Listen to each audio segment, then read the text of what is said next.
Bismillahirrahmanirrahim.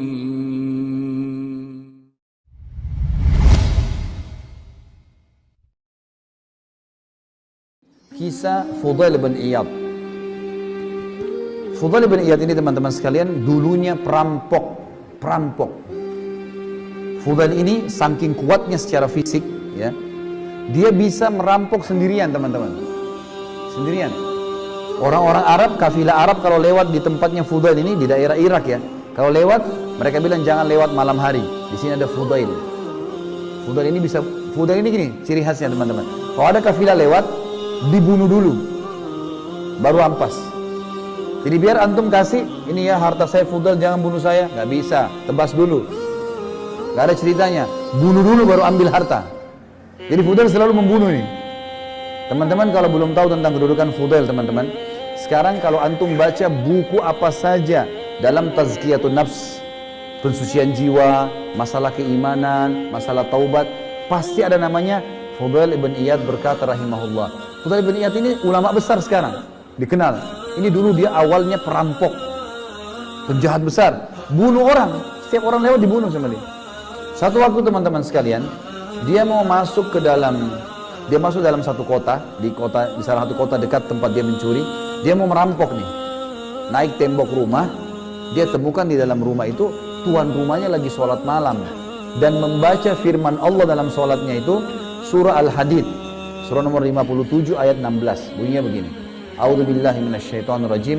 Alam ya'ni lil ladzina amanu an takhsha'a qulubuhum li dzikrillah wa ma nazala minal haqq wa la yakunu kal ladzina utul kitaba min qablu fatala 'alaihimul amadu faqasat qulubuhum wa katsir minhum fasiqun. Artinya, belum tibakah saatnya bagi orang-orang beriman itu untuk tunduk hatinya mengingat Allah dan kepada kebenaran yang telah turun kepada mereka.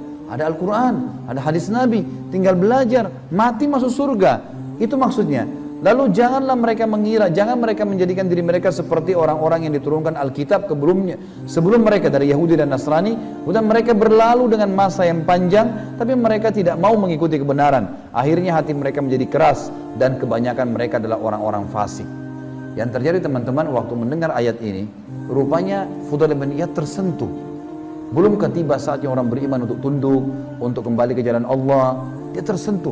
Entah kenapa, dia bilang saya menangis. Fudail bin Iyad menangis. Turun dari tembok itu, enggak tahu mau kemana. Tengah malam, jalan sana sini mau kemana? Gelap, nggak ada penerangan lampu tengah malam. Dia lihat ada masjid, ya kita masjid gini, masih gelap. Masuk ke masjid. Dia nggak tahu, sholat nggak tahu. Penjahat ini dulu, nggak ngerti apa-apa. Masuk masjid, duduk depan mihrab, nangis saja. Waktu menjelang subuh, marbot masjid datang, masuk masjid, pengen nyalain. Zaman dulu orang pakai minyak sama sumbu ya, dinyala-nyalain supaya terang gitu. Kayak kita sekarang lampu. Gitu. Dia nyala-nyalain, si marbot ini dekat dengan mihrab, kok ada orang. Begitu dekat, Fudail bin Iyad, lari dia. Fudail bin Iyad lari. Dia lari keluar. Tidak berani masuk. Orang tahu Fudail bin Iyad ini pembunuh di masjid. Ngapain di masjid ini? Gitu kan. Ada orang-orang yang mau dalam sholat subuh datang semua. Kenapa? Ada Fudail di masjid. Tertunda sholat subuh. Tidak ada yang berani masuk. Tertunda. Dalam kisah dikatakan tertunda sholat subuh. Orang mau masuk. Fudail di dalam 10 orang, 20 orang pun bisa dilawan sama dia. Orangnya kuat. Mahir membunuh orang gitu kan. Akhirnya sampai mereka diskusi-diskusi ini gimana jalan keluar. Gak mungkin gak sholat subuh nih. Sudah lewat waktunya. Maka mereka bermusyawarah. Satu orang bilang, saya coba masuk, lihat deh. Itu dia masuk, didengar baik-baik. Suara tangisan. Didekatin. Hai Fudail, ngapain kau di masjid kami? Gitu kan. Tidak pernah masuk masjid kan orang ini. Maka kata dia, saya taubat kepada Allah. Waktu itu dia ini marbot takbir, Allahu Akbar, Fudail taubat. Orang-orang pada masuk semua. Salaman sama dia, pelukan, taubat nasuha. Waktu taubat teman-teman sekalian, mulai hari itu dia baca buku-buku, dia mulai hafal Quran. Umurnya kalau nggak salah waktu itu sudah sekitar hampir 40 tahun lebih. Baru taubat nih. Mulai hafal Quran, mulai baca buku, mulai sampai menjadi ulamanya muslimin. Fudail menjadi ulama muslimin dan terkenal kisahnya. Kalau teman-teman ketik di Google kisah Fudail bin Iyad, keluar kisah-kisah ini.